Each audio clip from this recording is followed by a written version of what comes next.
Blessed love, royal family, give thanks for life. This is the African Liberation Network. I'm the host, Honorable Prophet Daniel.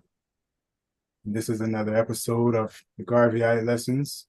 And we're here with the Honorable President of the UNIA-ACL Division 421 in Atlanta, Georgia, Brother John Hargrove.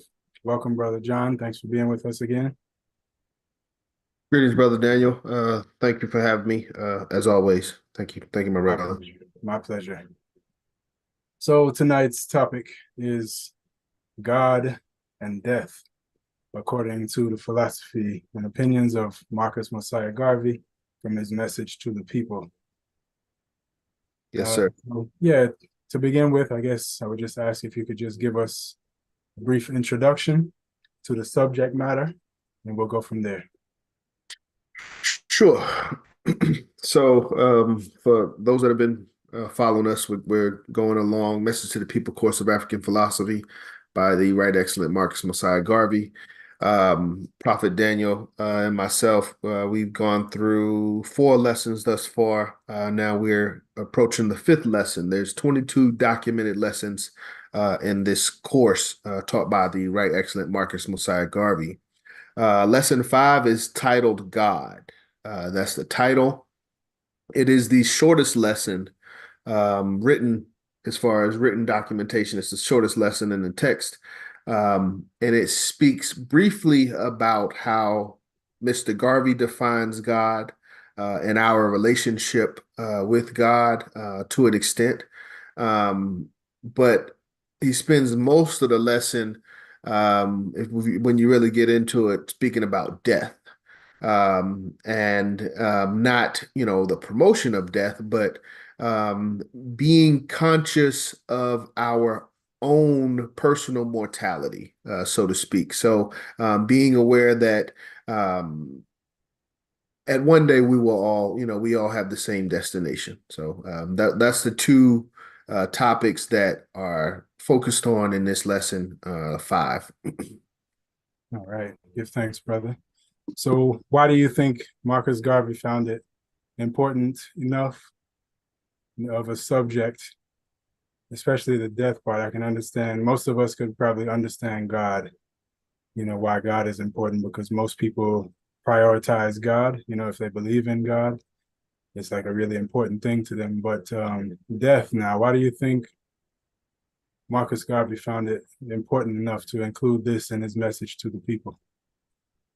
Uh, yes. Why? Well, again, this is Marcus Garvey's course that he was instructing to leaders to carry on the work after his transition. So one of the important things that I think any leader has to understand is that level of mortality, and be comfortable with the fact that one day we will transition. It removes the illusion barrier of fear related to that as a what's called a consequence. But it's just, we will have to, as revolutionaries, we will have to break boundaries.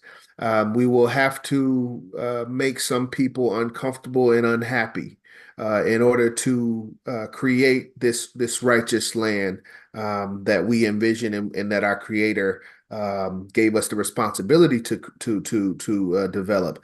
But in the process of doing that, there will be individuals that hate us to the point of wanting to take our lives. And we have to, acknowledge that and not allow that to stop us from, doing the work that has to be done. Understood. So I guess it would be appropriate if you just kind of give us a rundown, of Marcus Garvey's perspective about God or what he shares in the book, and then we can, follow up with some questions. Great, great. Well, I kind of want to mix it up a little bit this time because I like this lesson, and I wanted to make it a little bit of a dialogue. I want to ask you your opinions on when you hear the word God, what comes to mind? Well, as a Bobo Ashanti, which I am a prophet of the order of, the EABIC, a student slash follower, disciple of King Emmanuel Charles Edwards. Our understanding of God is that man of right is God in flesh, and a Hmm. woman of right is goddess in flesh. Hmm. So it's simply, to do good, to live good is to see God in yourself, and also to understand that God lives and reigns in the hearts of all flesh. So Hmm. all people, have God within, and Yeah. also the devil, and so Hmm. it's a duality, and we just have to make the choice daily and every moment, to choose to be God, to do right, to do Yes. good, to love each other, and yeah, just follow, you say the Ten Commandments, which is simply just basically to love each other, because if you love somebody, you wouldn't kill them, you wouldn't steal from them, you wouldn't covet their things. The only and then to keep the Sabbath day is to love yourself, to give yourself a day of rest. So ultimately, as Christ in the Bible described, love is really the golden rule, Hmm. and everything else is kind of subsequent to love, to love yourself, to love God, and to love your neighbor is to really understand God, and to manifest God and see God in Hmm. yourself and your brother and your sister. Understand. Understand. Um, I would agree. I would agree. Mr. Garvey, what he says is, and he keeps it very general. He just says that he describes God as, quote, universal intelligence. So what he says is, and he says we as human beings, as men and women, he corresponds us with unitary intelligence. So he says that God is the all, the all knowing, the everything. And we are a part of that everything. So that's he titles the lesson God. That's the first thing that he speaks on in the lesson, but he does not beyond that definition and our relationship as unitary and universal. He doesn't speak much on people's individual interpretation of Mhm. God. Yes, and our view, is not a religious view. It's like it has really very little to do with your church, or if you have no church, Right, it's simply just about behavior right. and understanding. you know. Yes, it's we I mean, in at the end of the day, we consider it a form of universal well, let me try to say this just nature, universal nature. We, as Garvey even explains, we know that we did not create ourselves, so if you go back far enough in time, there is someone or something that started this process, and we, believe is overseeing this process. But as you said, we don't. I try not to put any particular religious connection to the teachings, although in the next lesson it's titled Christ. So we'll get a little bit further into that, but again, it's more so as this lesson said, it's from a general standpoint, not a particular religion standpoint, just a universal thought perspective. No matter what you believe, um, if you think about it, you have to acknowledge that you come from somewhere, something that was, what Garvey says is man didn't get to choose the day in which we were born. And, he also says that we don't, basically choose the day we die, even though you can kind of disagree with that with suicide and things like that. But at the end of the day, these things are outside of our control, which would signify there's a higher power. Understood. Um, why do you think? All right, we as we discussed in previous episodes, Yes. previous discussions, that um the UNIA ACL is about uplifting Black people, form and creating leaders and leadership through the organized, associations locally and nationally and internationally. So, could you just kind of give a little reasoning as far as like how this, even just a universal understanding of God, would empower someone to be a decent leader? Like why Marcus Garvey would need to, teach his, upcoming leaders on this subject. Great question. So couple ways I can answer that, and going into core Garveyism, core Universal Negro Improvement Association. The motto of the Negro Improvement Association is one God, one aim, one destiny. So the very first thing that we stand on is one God. When you look at the aims and objects of the Universal Negro Improvement Association, let's look at the original 11 aims and objects. Number 8 states that there shall be it basically promotes a conscientious spiritual worship.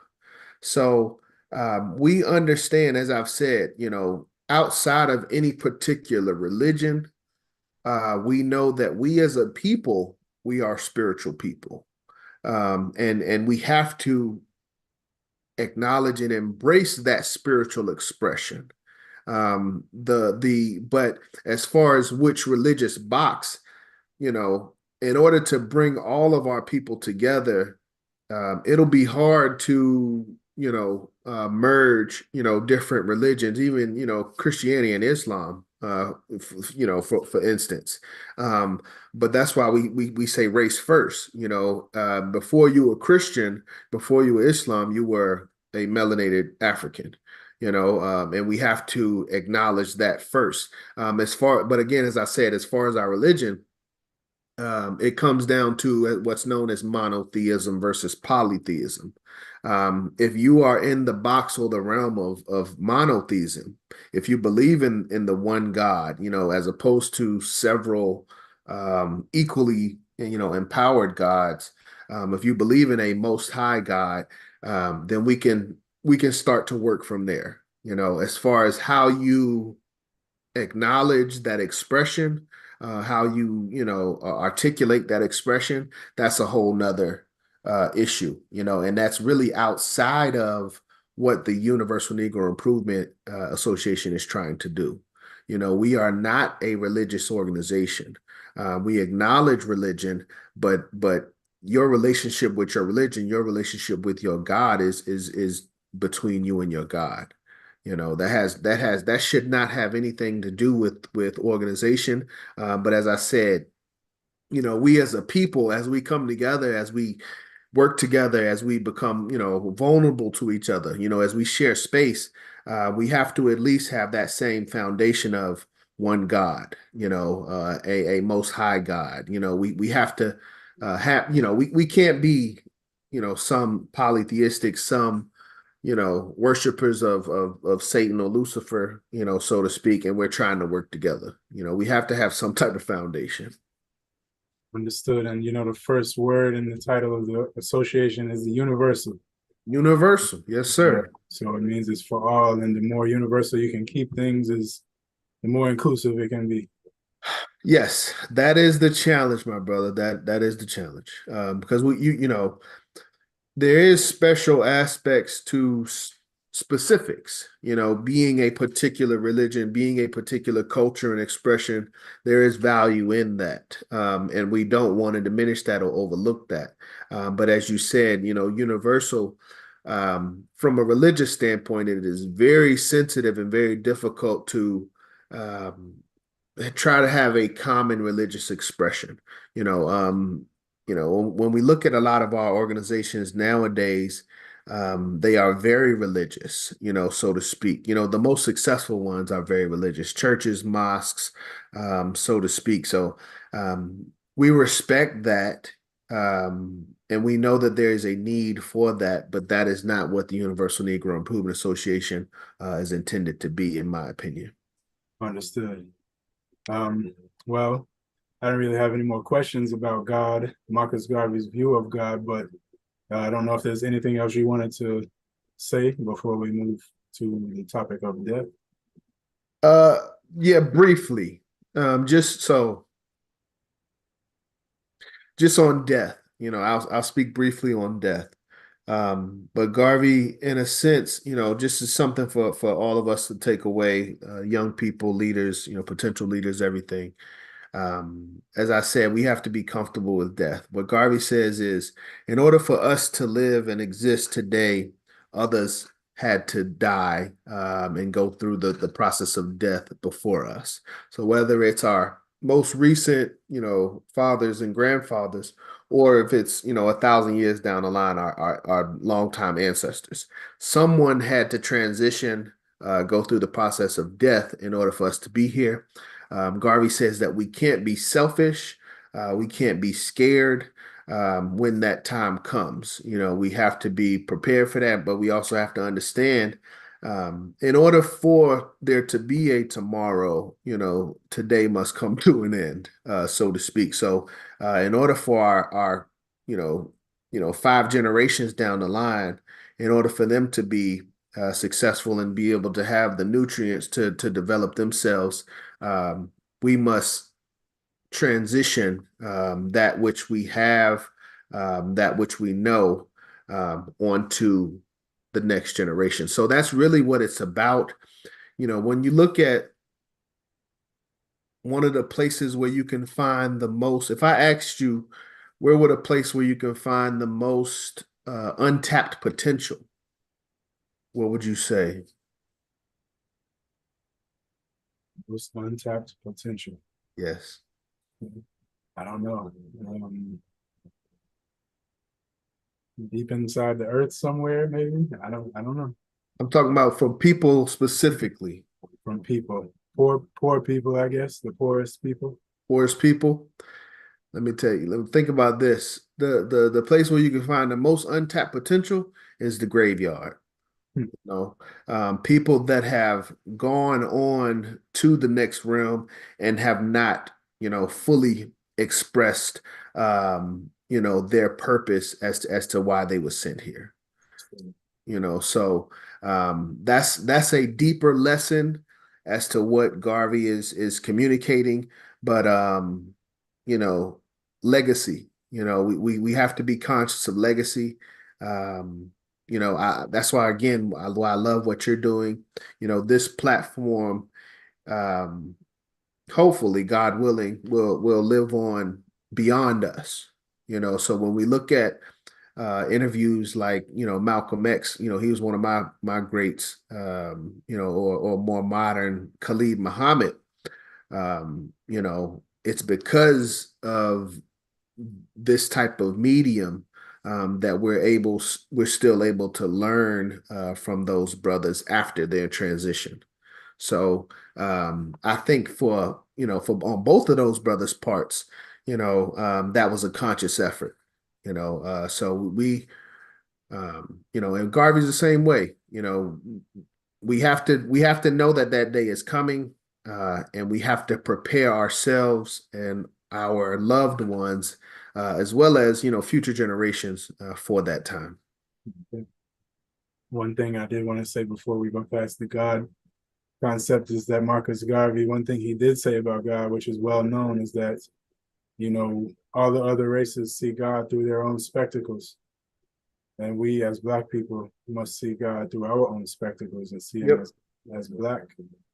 I believe I heard one, I don't know if you're familiar with Neely Fuller Jr., but one thing he said that really stuck in my mind is that our oldest ancestor is God. If you trace it back far enough, that's our first ancestor still.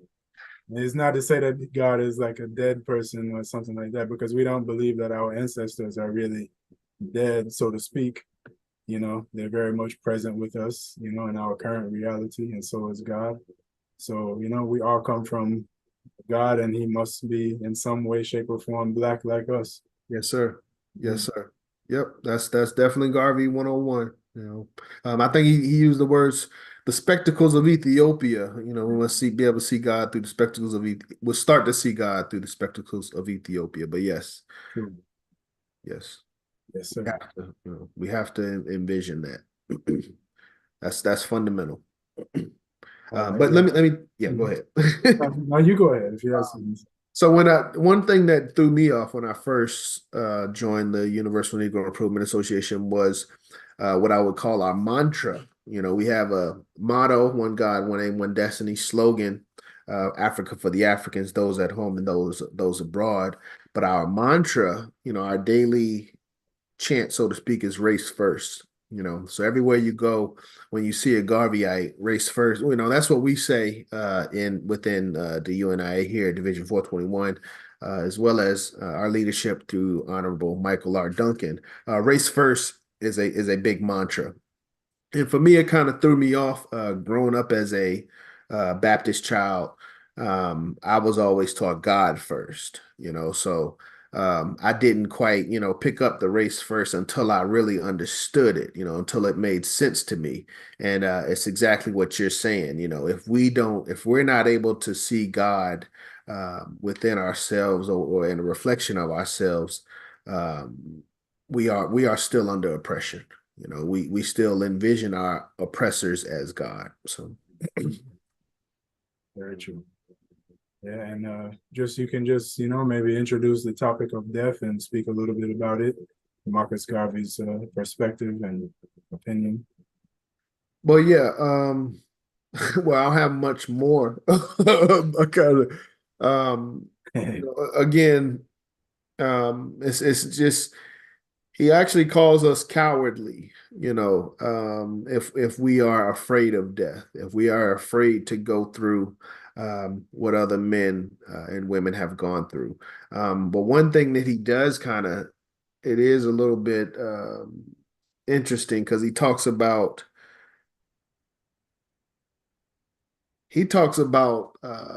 death in some aspect of taking a man's soul, because he says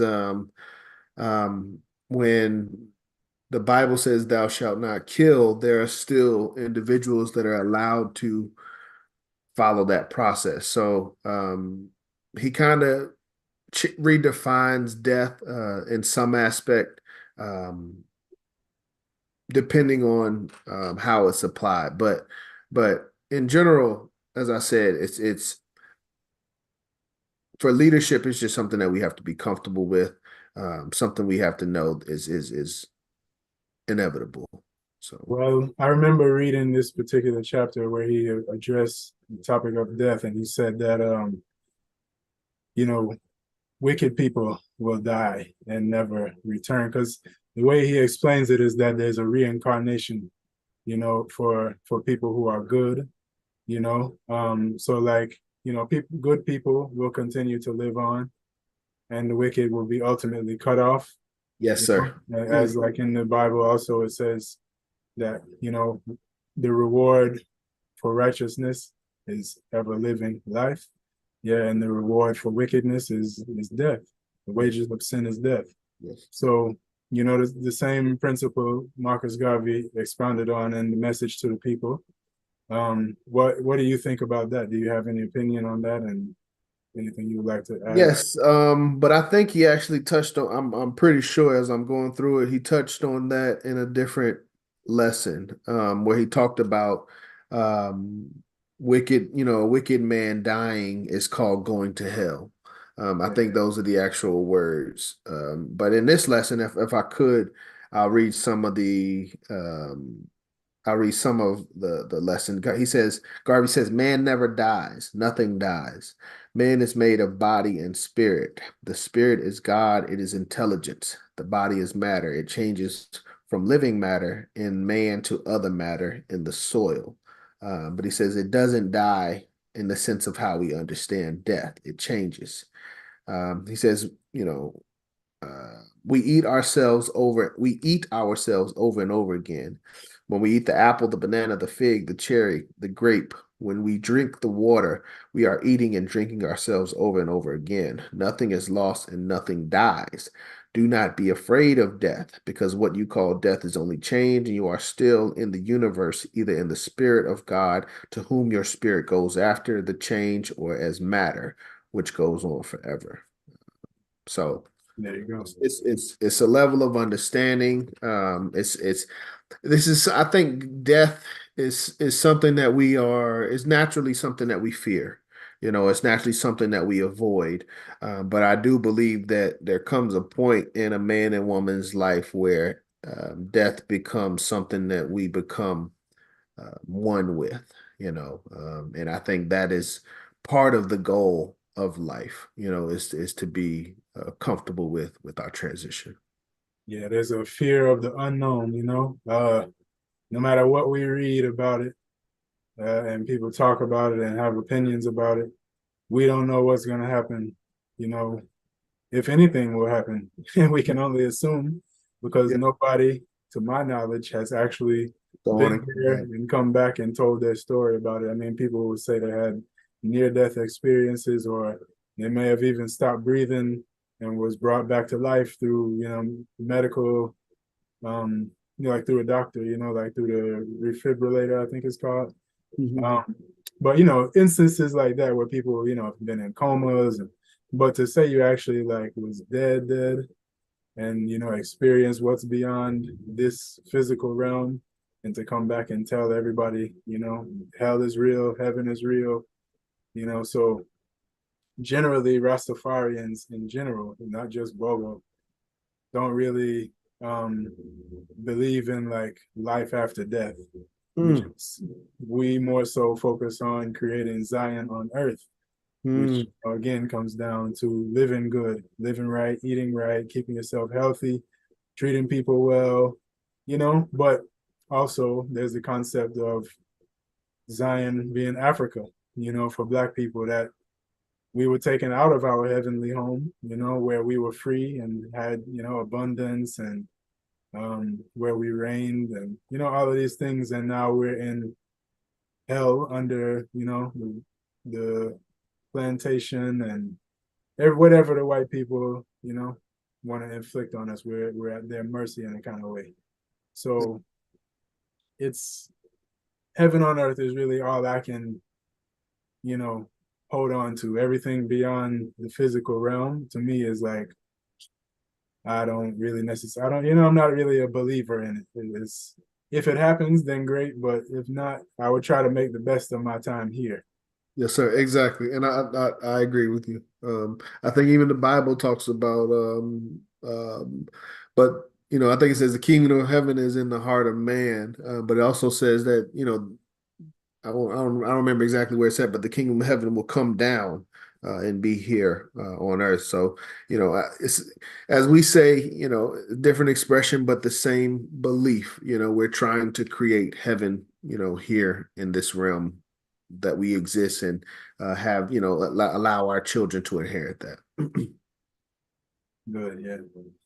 So if we, I think if we live to the fullest, then we, like you said, we wouldn't really fear death so much. Yeah, if we can actualize our potential and do good for our children, and just be happy, create some kind of happiness and peace within ourselves, then the transition wouldn't be such a intimidating thing. Yeah, because Yeah, but I challenge what you say, because you said if people, you know, what'd you say? You said if people were more courageous, we wouldn't fear death. um no, I said if we live more to our potential, if we actually Okay. did what we were here to do, if we became our best self. I mean, I, yes, I'm sure we would still want to not want to part from our loved ones, but maybe we wouldn't be as afraid. I don't know. but I actually challenge the opposite. I feel like it's our fear of death that prevents us from reaching our potential in this form. Mhm. Well, with that same token, I think at the same time, that fear of death can also propel you to do more, you Yes, know, sir. like we know the timeline at some point we're gonna come to an end as far as we know it. So we want to try to live it up while we're here. Yep. It's a choice, I guess, within the person. Yep. Let it scare you to be afraid to live, or let it scare you to live as much as possible. Yes, sir. But again, that relationship is, as we understand, between you and what you consider to be your God. That has nothing to do with an organization or any form of. Yeah, well, I mean, I think it's a good conversation to have, but ultimately, yes, it comes down to a personal understanding. Yeah, Um, yeah. yeah, I mean, it's like I said, there's a lot of other things that we as a people can discuss and work towards, and before we stumble on religion, I feel like that's the first thing that we tend to point out to make excuses as to why we're not working with each other because, oh, this person believes this person believes that. It's like we still got issues, it's almost as if the house is flooding, and we're talking about each other's religion instead of fixing the flood. yeah, for sure. Um,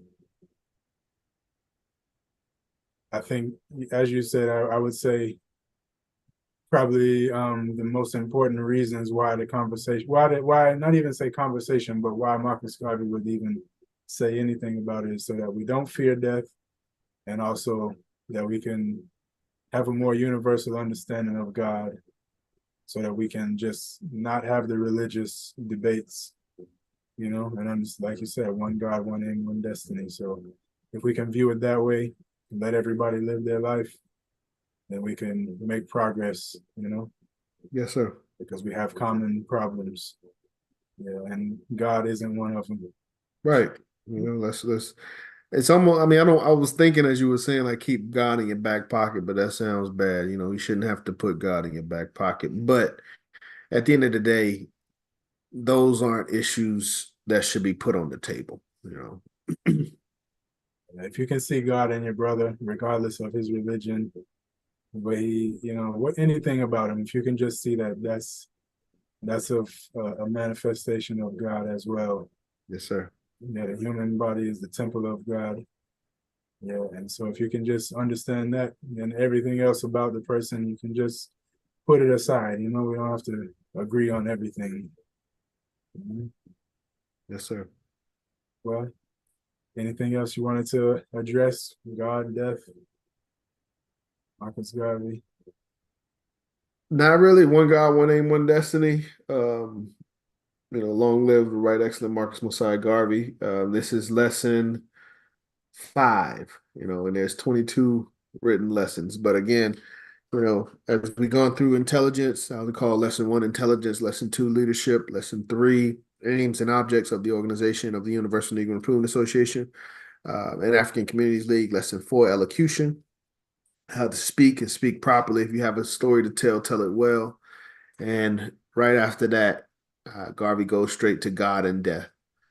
So this is a course of development. That lesson can come anywhere throughout the text, but in Garvey's mind, so to speak, why not now? So we're touching on Garvey's definition of God as universal intelligence, how he sees us as men and women as units of that intelligence, a piece of that universal intelligence, and at some point we will go back to that universal intelligence, and we have to be aware of that and be conscious of it. Nothing to fear. Yes, sir. Well, thanks again, brother. And before we close, as usual, I'd like to give the viewers the information regarding, reaching, contacting, and becoming members of the UNIA-ACL. So Sure. I'm sharing. Yes, thank you, brother. You can call our division locally 678-631-9404. 678-631-9404. You can find us on all social media, Facebook, YouTube, and Instagram. UNI-ACL Division 421, Division 421 Atlanta. Yeah, and definitely find us on African Liberation Network every other week. So thank you, Brother Daniel. Thank you, my brother. Appreciate you being with us as usual, and looking forward to the next one. Yes, sir. So to all the viewers, give thanks for tuning in. This is the African Liberation Network. I'm the host, Honorable Prophet Daniel, and my esteemed guest is the Honorable President, Brother John Hargrove of the UNIA-ACL Atlanta, Chapter Division 421. Please reach out, please get involved. This isn't about just talking and wearing red, black, and green. This is about action and organizing and centralizing and making the world a better place for Black people and ultimately for all people, because nobody's free until everybody's free. There's no peace without people having justice. So that's what we're here to do. So the conversation is good, but the work is better. Yes, sir. Yes. Yes, sir. And as this lesson explains, as Garveyites, we have to sign that contract, to say that death is no excuse. So, we have to move, we have to do the work in spite of these potential threats, and we can't allow it to deter our progress. Race first. Race first. Ashe.